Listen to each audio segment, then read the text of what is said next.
नमस्कार एंड जय हिंद। स्वागत है आप सबका मैथ्स की एक और शानदार वीडियो में।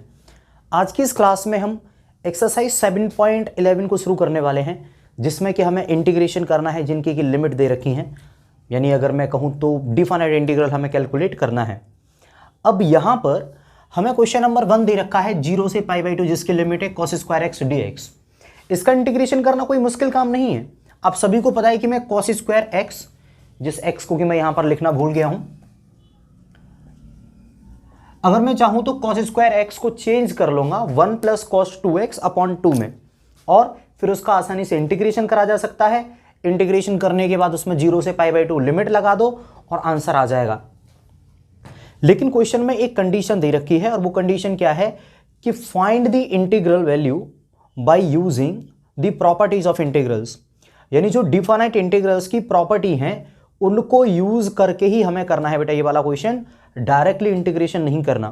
क्वेश्चन में स्पष्ट बोला है एक्सरसाइज 7.11 में कि ये क्वेश्चन हमें करना तो है लेकिन प्रॉपर्टी को यूज करके ही करना है। मतलब इसको हम डायरेक्ट नहीं कर सकते, प्रॉपर्टी को यूज करना पड़ेगा। कौन सी प्रॉपर्टीज क्या होती हैं, इसके लिए एक वीडियो मैं पहले ही अपलोड कर चुका हूं। अगर बेटा आपको प्रॉपर्टीज का कतई आइडिया नहीं है कि क्या होती हैं प्रॉपर्टीज, तो आप एक बार उस वीडियो को विजिट कर लो, उन प्रॉपर्टीज को समझ लो। वहां पर मैंने समझाया है कि उन प्रॉपर्टीज का यूज कैसे होता है। उसके बाद अगर आप इस वीडियो को देखते हो तो काफ़ी बेहतर होगा, अगर नहीं भी तो चलो हम आगे बढ़ते हैं। तो देखो बेटा, हमें इसका इंटीग्रेशन करना है बाय यूजिंग दी प्रॉपर्टी। मैंने इसको नाम दे दिया I = ठीक। एक प्रॉपर्टी है, प्रॉपर्टी नंबर 4 क्या है मैं लिख दे रहा हूं। प्रॉपर्टी नंबर 4 क्या है लिख दे रहा हूं मैं। देखो P4 कहता है कि अगर इंटीग्रेशन हो रहा है किसी भी फंक्शन का और वहां पर लिमिट दे रखी है 0 से a, लिमिट क्या दे रखी है 0 से a, तो आपको करना क्या है, सारी चीजें सेम रखनी है, जैसे कि लिमिट 0 से a ही रखनी है, और जो fx है इसमें x को बदल के a - x कर दो और बाकी सारी चीजें सेम। मतलब प्रॉपर्टी 4 क्या कहती है कि अगर किसी इंटीग्रेशन में लिमिट है 0 से लेके a तक, तो आपको कोई चेंज नहीं करना, बस x को a में से घटा देना है, x को अपर लिमिट में से घटा देना है और बाकी की सारी चीजें सेम रहेंगी। देखो इधर और इधर सबको सेम है, बस ये जो x है इसकी जगह पे a - का x आ गया। ये है हमारी प्रॉपर्टी नंबर 4। जो टोटल हमारी प्रॉपर्टीज हैं उन सारी प्रॉपर्टीज में से प्रॉपर्टी नंबर 4 सबसे ज्यादा इंपॉर्टेंट है, सबसे ज्यादा यही यूज होती है। अब आप कहेंगे कि सर हमें कैसे पता चलेगा कि प्रॉपर्टी नंबर 4 कब लगेगी और कब नहीं लगेगी, तो इसका जवाब है जहां पर भी तुम प्रॉपर्टी नंबर 4 को लगा सकते हो वहां पर प्रॉपर्टी नंबर 4 लगेगी। यानी प्रॉपर्टी नंबर 4 हर जगह लगेगी जहां पर कि ये लग सकती है। अब एक और सवाल अराइज होगा कि सर ये कहां कहां लग सकती है, ये हमें कैसे पता चलेगा। तो देखो बेटा, इसका जवाब है प्रॉपर्टी नंबर 4 तब लगती है जब लोअर लिमिट 0 हो और अपर लिमिट a हो। मतलब आपको प्रॉपर्टी नंबर 4 लगा देनी है उस हर क्वेश्चन में जहां पर लोअर लिमिट 0 दे रखी हो। यहां पर अगर आप देखोगे तो लोअर लिमिट क्या है 0, मतलब प्रॉपर्टी नंबर 4 लगेगी। मैं फिर से कह रहा हूं, प्रॉपर्टी नंबर 4 कहां लगा देनी है, हर जगह जहां भी तुम लगा सकते हो। और हम कहां लगा सकते हैं, जहां पर भी लोअर लिमिट 0 है। इसका मतलब यही निकलता है कि अगर तुम्हें किसी भी इंटीग्रल फंक्शन में लोअर लिमिट 0 दिख रही है तो प्रॉपर्टी 4 को लगा दो बिना कुछ सोचे समझे। तो यहां पर भी मैं एक लाइन लिखूंगा by using property 4, by using property 4। Property 4 है क्या, मैंने पहले ही मेंशन कर दिया, ठीक है। अब चलो क्वेश्चन को करने का शुरुआत है। I बराबर बेटा ये हमें फंक्शन दे रखा था, इसको मैंने नाम दे दिया 1। प्रॉपर्टी 4 के हिसाब से सारी चीजें सेम रहेंगी, तो क्या रहेगा I बराबर 0 से π/2, 0 से π/2 cos square x, cos square. बस बदलाव क्या आ जाएगा, सारी चीजें सेम रहेंगी तो x की जगह पे आएगा π/2 - का x और साथ में dx। प्रॉपर्टी 4 ने क्या कहा था, सारी चीजें सेम ही रहेंगी, बस जो x है उसकी जगह पे क्या आ जाएगा a - x, और a क्या है अपर लिमिट, मतलब x को अपर लिमिट में से घटा के लिख दो। तो हमने भी क्या करा, इस वाले x को अपर लिमिट यानी π/2 में से घटा के लिख दिया और बाकी सारी चीजें हमारी सेम ही रही, ठीक है। अब देखते हैं आगे। ये मिल गया बेटा जब हमने इसमें प्रॉपर्टी नंबर 4 लगा दी, तो आगे देखो क्या मिलेगा, 0 से π/2 cos स्क्वायर, ये होता है बेटा 90 - थीटा, cos 90 - थीटा, ये 10th क्लास का फॉर्मूला है, ये बनता है बेटा साइन थीटा। तो cos 90 minus theta sine theta, अब क्योंकि यहां पर स्क्वायर लगा है तो ये आ जाएगा साइन स्क्वायर थीटा। तो cos 90 minus x sine x, अब क्योंकि यहां पर स्क्वायर लगा तो यहां पर भी स्क्वायर आ गया, तो cos square 90 minus x sine square x आ गया, और इसको हमने नाम दे दिया इक्वेशन नंबर 2। बात क्लियर? ये हमारा इक्वेशन नंबर 1 था, ये इक्वेशन नंबर 2। अब इन दोनों को करने वाला हूं मैं ऐड, ठीक है? तो यहां पर मैं लिख दे रहा हूं ऑन एडिंग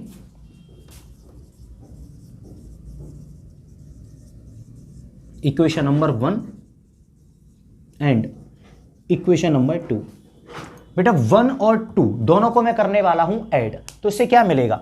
देखो यहां पर i है और यहां पर भी i है, i और i सेम हो जाएगा तो क्या हो जाएगा जोड़ के 2i बराबर 0 से π/2। यहां पर भी है और 0 से π/2 यहां पर भी है। देखो ये इक्वेशन नंबर 2 है, ये इक्वेशन नंबर 1 है, मैं दोनों को जोड़ने वाला हूं। तो यहां पर 0 से π/2, यहां पर भी 0 से π/2, इधर भी dx आ रहा है बाद में और इधर भी dx आ रहा है बाद में, तो ये सारी चीजें तो कॉमन है। यहां का i और यहां का i 2i हो गया, 0 से π/2, यहां भी 0 से π/2, यहां पर भी dx, यहां पर भी dx, बचा क्या? cos square x plus sign square x, ये चीजें जुड़ जाएंगी, यानी जो फंक्शन है वो जुड़ जाएंगे। तो cos square x plus sign square x, ठीक है? इसकी वैल्यू क्या आ जाएगी cos square x plus sign square x की? एक स्टेप में आगे लिख दे रहा हूं, या फिर इधर कर दे रहा हूं बेटा, इसको इस वाले सवाल को यहां से आगे उधर कर दे रहा हूं क्योंकि जगह की कमी पड़ने वाली है। तो 2i बराबर क्या मिलेगा? 0 से π/2, इंटीग्रेशन लिमिट है 0 से π/2, cos square x plus sign square x, इसकी वैल्यू होती है 1, तो यहां पर आ गया 1, और बचा क्या साथ में? dx। क्लियर? आगे 2i बराबर बेटा 1 का इंटीग्रेशन हो जाएगा x के रेस्पेक्ट, क्या आ जाएगा? x, और लिमिट क्या है? 0 से π/2, तो 2i बराबर, एक बार अपर लिमिट रखूंगा यानी x की जगह पे π/2, माइनस एक बार लोअर लिमिट रखूंगा यानी 0, तो ये 0, ठीक है? 2i बराबर π/2, माइनस का 0 की तो कोई वैल्यू है ही नहीं, अगर ये 2 इधर जाएगा तो i बराबर क्या मिलेगा? π/4। शुरुआत में हमें वैल्यू किसकी निकालनी थी? i की, और हमारा आंसर क्या आ गया? π/4। बेटा वैसे तो तुम्हें ये समझ में आ गया होगा, एक बार तुम चाहो तो रिपीट करके देख लो, और फिर भी मैं इसको दोबारा समझा दे रहा हूं क्योंकि इसके जैसे 4-5 क्वेश्चंस हैं इस अकेले एक्सरसाइज में। आगे आने वाले 3 क्वेश्चंस जो हैं बिल्कुल डिट्टो सेम है, तो आप टेंशन मत लो, एक एक चीज समझ में आ जाएगी। फिर भी मैं एक बार रिपीट करके बता दे रहा हूं। देखो बेटा क्वेश्चन क्या था? i बराबर 0 से π/2 cos square x dx number 1। हमें बेटा उसने क्लियरली बोला था कि आप प्रॉपर्टी को यूज करके ही करेंगे, इस सवाल को डायरेक्टली नहीं कर सकते।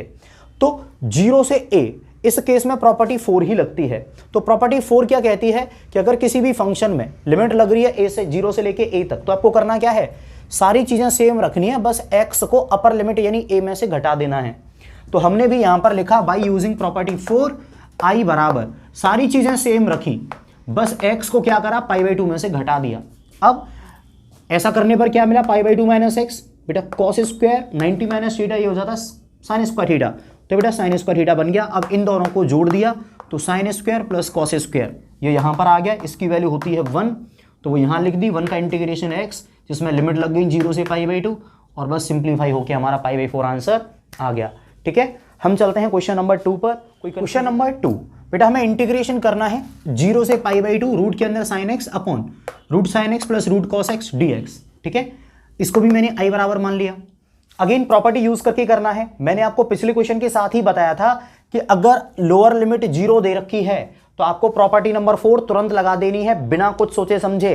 रिपीट कर रहा हूं, अगर तुम्हें कहीं भी लोअर लिमिट 0 दिखती है तो आंख बंद करके प्रॉपर्टी 4 लगा दो, क्योंकि मैंने कहा है। ठीक, अब प्रॉपर्टी 4 क्या होती है अभी बताए हैं, बाकी सारी चीजें सेम रखते हैं, बस x को अपर लिमिट यानी a में से घटा देता हूं। ठीक है, अभी अच्छे से समझाया था पिछले क्वेश्चन में।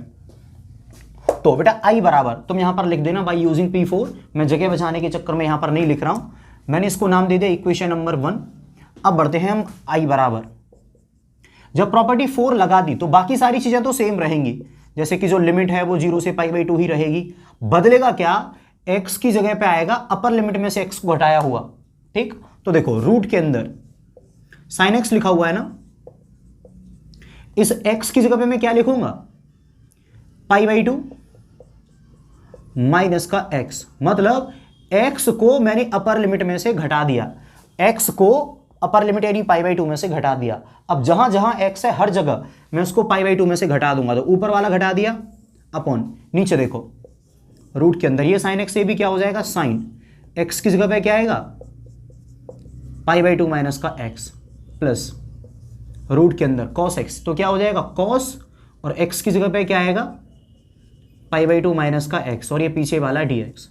मतलब मैंने क्या करा, हर x को अपर लिमिट यानी π/2 में से घटा दिया और ये रख दिया। ठीक है, अगला स्टेप देखो, i बराबर 0 से π/2 सेम ही रहेगा, साइन 90 माइनस थीटा क्या मिलता है, cos थीटा, तो ये ऊपर आ जाएगा रूट के अंदर sine 90 minus x cos x, root cos x upon sine 90 minus x again root cos x plus cos 90 minus x sine x। तो जब साइन 90 माइनस एक्स हुआ तो cos x बना, साइन 90 माइनस एक्स हुआ तो cos x बना, cos 90 minus x हुआ तो साइन x बना, ये पीछे वाला dx ऐसे ही रहेगा। और इसको मैंने नाम दे दिया इक्वेशन नंबर 2। क्या नाम दे दिया, इक्वेशन नंबर 2। अब बिल्कुल आप सही समझ रहे हैं, मैं इक्वेशन नंबर 1 और 2 को ऐड करने वाला हूं, तो यहां पर मैंने लिख दिया ऑन एडिंग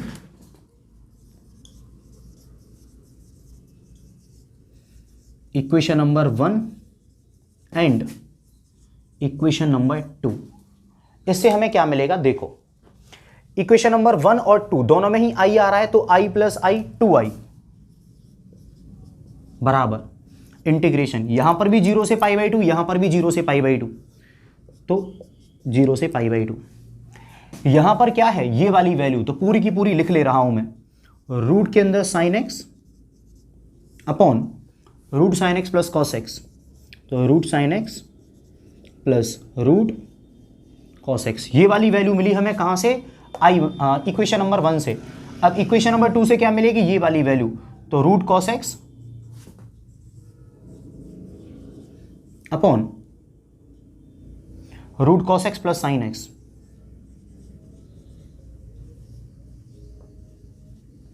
और साथ में dx। देखो ये रही इक्वेशन नंबर 1 की वैल्यू, यहां से चुरा ली, ये रही इक्वेशन नंबर 2 की वैल्यू, यहां से चुरा ली, dx दोनों जगह सेम था, लिमिट दोनों जगह सेम थी, और इनको कर दिया बेटा मैंने प्लस। ठीक है, अब एक बात समझो, जब इन्हें ऐड करोगे तो मिलेगा क्या, वो तुम्हें देखना पड़ेगा आगे इस वाले स्टेप में। तो 2i तो ऐसे ही रहेगा, बराबर मिलेगा क्या, 0 से π/2,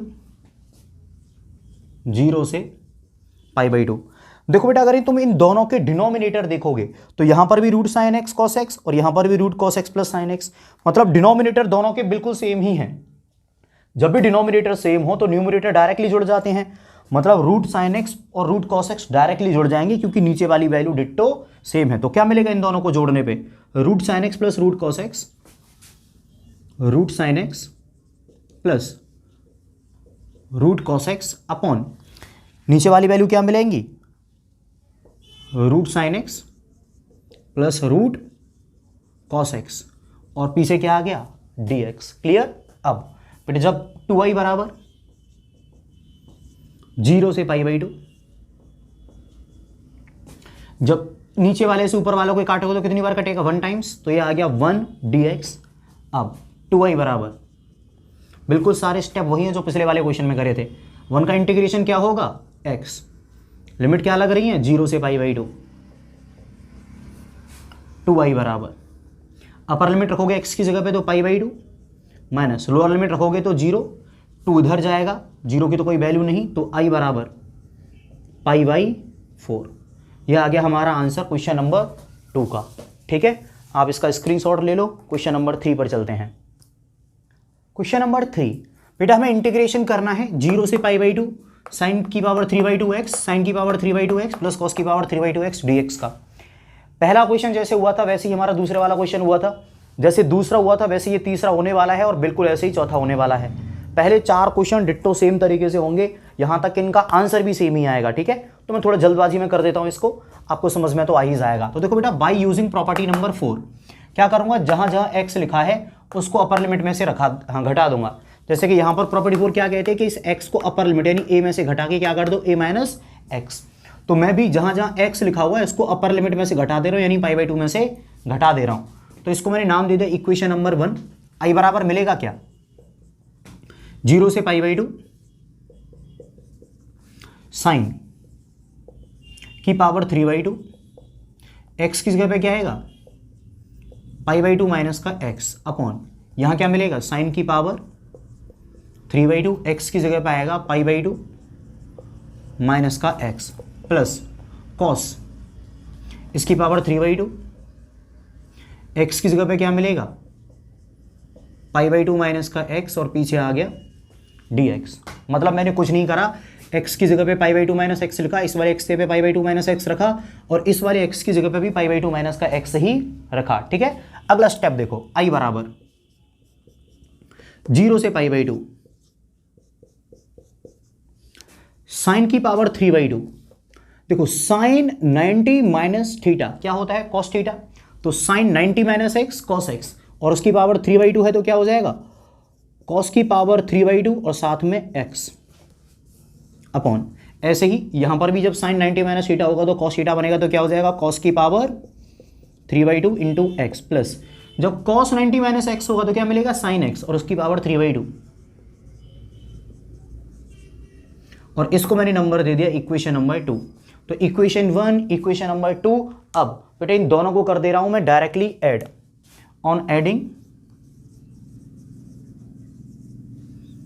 इक्वेशन नंबर 1 एंड 2, 1 और 2 को बेटा मैं डायरेक्टली ऐड करने वाला हूं। तो देखो क्या मिलेगा, यहां से मिलेगा i और यहां से भी मिलेगा i, कितना हो गया 2i बराबर 0 से π/2 0 से π/2 दोनों जगह सेम है। यहां से क्या मिलेगा ये वाली वैल्यू और यहां से क्या मिलेगा ये वाली वैल्यू। इन दोनों को बेटा अगर आप ऐड करोगे तो नीचे तो कॉस स्क्वायर कॉस की पावर 3/2 और साइन की पावर 3/2 है, इधर भी कॉस की पावर 3/2 और साइन की पावर 3/2 है। तो होगा क्या ऊपर वाले डायरेक्टली जुड़ जाएंगे क्योंकि दोनों के बेस सेम है। तो देखो क्या मिलेगा जुड़ने के बाद, यहां से मिलेगा साइन की पावर 3/2 एक्स प्लस यहां से क्या मिलेगा कॉस की पावर 3/2 इंटू एक्स अपॉन बेटा न्यूमरेटर हमने डायरेक्टली ऐड कर दिए, क्यों क्योंकि डिनोमिनेटर सेम थे, यहां भी कॉस और साइन यहां पर भी कॉस और साइन। ठीक है, तो अब अपॉन में क्या आ जाएगा साइन की पावर 3/2 प्लस कॉस की पावर 3/2 एक्स, ठीक, और पीछे dx। तो जब मैंने 1 और 2 को ऐड करा तो ये मिल गया। आगे देखो बेटा क्या होगा, 2i बराबर 0 से π/2 लिमिट है इंटीग्रेशन पे। फिर जब तुम इन्हें ऐड करोगे तो ऊपर वाली सारी वैल्यू नीचे वाली वैल्यू से कट जाएंगी और क्या बचेगा केवल 1 dx। इससे ये 1 बार कटेगा तो क्या आ गया 1 dx। तो देखो 2i बराबर 1 का इंटीग्रेशन क्या होता है x, लिमिट क्या लग जाएगी 0 से π/2, 2i बराबर upper limit minus lower limit, तो π/2 माइनस का 0, 2 उधर जाएगा तो i बराबर कितना मिलेगा π/4। ठीक, ये आ गया बेटा हमारा आंसर क्वेश्चन नंबर 3 का। क्वेश्चन नंबर 4 की बारी। प्रीवियस 3 क्वेश्चंस की तरह ही बेटा क्वेश्चन नंबर 4 भी होगा। हमसे कह रहा है इंटीग्रेशन करिए 0 से π/2 कॉस की पावर 5x अपॉन साइन की पावर 5x प्लस कॉस की पावर 5x और dx। ठीक है, ये भी होगा भी सेम और आंसर भी सेम ही आएगा, टेंशन की जरूरत नहीं है। तो देखो बेटा इसका इंटीग्रेशन अपन कैसे करेंगे। सबसे पहले मैंने इसको नाम दे दिया इक्वेशन नंबर 1। अब बाय यूजिंग प्रॉपर्टी 4 मैं क्या करूंगा, x की जगह पे क्या लिख दूंगा अपर लिमिट में से घटा दूंगा x को, तो a माइनस एक्स। तो देखो x की जगह पे क्या आ जाएगा a माइनस का x, आपको पता ही है शुरुआत से समझाता आ रहा हूं पूरी वीडियो में। तो देखो बेटा i बराबर 0 से π/2 सेम रहा, कॉस की पावर 5, x को क्या करूंगा π/2 माइनस एक्स यानी अपर लिमिट में से घटा दूंगा तो π/2 माइनस का x अपॉन यहां पर भी x π/2 में से घटेगा तो साइन की पावर 5 π/2 माइनस का x प्लस कॉस की पावर 5, ये x भी घटेगा π/2 माइनस का x और dx की जगह पे तो बेटा dx ही आ जाएगा। ठीक है, अगला स्टेप देखो, i बराबर 0 से π/2 कॉस की पावर 5 और साथ में पाई बाई 2 माइनस एक्स। एक बात बताइए, कॉस 90 माइनस थीटा क्या होता है? Sine theta. तो ये वाला बन जाएगा साइन एक्स और ऊपर आ जाएगी 5। तो cos 90 minus x sign x और उसकी पावर क्या है? 5। तो साइन की पावर 5 और साथ में एक्स अपॉन ये क्या बनेगा? Sine 90 minus x cos x. तो कॉस की पावर 5 साथ में x plus cos 90 minus x क्या हो जाएगा? साइन की पावर 5 साथ में एक्स पीछे dx। इसको दे दूंगा बेटा मैं नाम इक्वेशन नंबर 2 का। ठीक, अब इन दोनों को ऐड कर दूंगा। अभी वीडियो बनाते बनाते लाइट चली गई। गधो कितनी ही मेहनत लगती है पता है, तुम्हारे चक्कर में लेट नाइट तक रुकना पड़ता है मुझको इधर, तुम लोगों से वीडियो देख ही भी ना जाती। चलो किसी दिन मिलो, चटकाएंगे तुम सबको। खैर, तो देखो बेटा हमें इक्वेशन नंबर 1 और इक्वेशन नंबर 2 इन दोनों को करना था ऐड। ठीक है, तो बिल्कुल कर देते हैं। यहां पर अंग्रेजी में एक जादुई लाइन लिखेंगे हम। जादुई लाइन क्या थी? On adding equation number 1 and equation number 2। ठीक है बेटा, इन वाले इक्वेशन को और इस वाले इक्वेशन को दोनों को क्या कर देते हैं अपन? ऐड। तो देखो मिलेगा क्या? i plus I 2i is equal to, यहां पर भी 0 से पाई बाई 2, यहां पर भी 0 से पाई बाई 2, तो 0 से पाई बाई 2। अब इतना तो आप सभी को पता है। देखो इसके डिनोमिनेटर में देखो साइन की पावर 5x प्लस कॉस की पावर 5x। ठीक है, इसके डिनोमिनेटर में देखो साइन की पावर 5x प्लस कॉस की पावर 5x, मतलब डिनोमिनेटर इन दोनों के ही सेम है, तो न्यूमरेटर डायरेक्टली ऐड हो जाएंगे। मतलब ऊपर वाले जो वैल्यू है ना साइन की पावर 5x और कॉस की पावर 5x ये डायरेक्टली ही ऐड हो जाएंगे, क्योंकि न्यूमरेटर दोनों के सेम, डिनोमिनेटर दोनों के सेम है। तो देखो नीचे वाली वैल्यू दोनों की सेम है तो ये डायरेक्टली ऐड होंगे। तो कॉस की पावर 5x प्लस साइन की पावर 5x अपॉन यहां से क्या मिलेगा? साइन की पावर 5x प्लस कॉस की पावर 5x। और देखो यहां पर भी यही था, साइन की पावर 5x प्लस कॉस की पावर 5x, साथ में क्या बचा? dx। तो जब मैंने इन दोनों को ऐड करा तो ऊपर आया cos की पावर 5 प्लस साइन की पावर 5, नीचे वाला सेम आ गया। और इक्वेशन नंबर 1 और 2 को ऐड करने के बाद हमें ये वाली वैल्यू मिल गई। ठीक है, यहां से आगे क्या होगा ये जानने के लिए देखते रहिए शक्तिमान। खैर, 2i बराबर 0 से पाई बाई 2। देखो बेटा जो वैल्यू ऊपर लिखी हुई है वही वैल्यू नीचे लिखी हुई है, तो इससे ये कट जाएगा। मतलब नीचे वाली वैल्यू जो है डिनोमिनेटर, ये न्यूमरेटर को धप्पा बोल देगा, पूरी तरीके से कट जाएगा 1 टाइम्स। तो ये लो जी 1 और पीछे क्या लिखा हुआ है? dx। अब 2i बराबर बेटा 1 का इंटीग्रेशन होगा x के रेस्पेक्ट, क्या आएगा? x। लिमिट क्या होगी? 0 से पाई बाई 2। रूल क्या रहता है? Upper limit minus lower limit. तो 2i बराबर, पहले तो x की जगह पे पाई बाई 2 लिखूंगा, माइनस फिर x की जगह पे लोअर लिमिट रखूंगा यानी 0। ये 2 इधर जाके पाई और अपॉन में 2 के पास चला जाएगा, अपॉन में 4। यह आ गया बेटा हमारा आंसर क्वेश्चन नंबर 4 का। रुको, चले मत जाना, आखिरी बात तो सुन के ही जाओ। तो इसी के साथ ये था एंड आज की हमारी इस वीडियो का। उम्मीद करते हैं आपको ये वीडियो पसंद आई होगी और आप इस पे लाइक, कमेंट, शेयर जो कुछ भी बन सकता है वो ज़रूर करेंगे। मिलते हैं आपसे अगली वीडियो में, तब तक के लिए thanks for watching and at last God bless you all.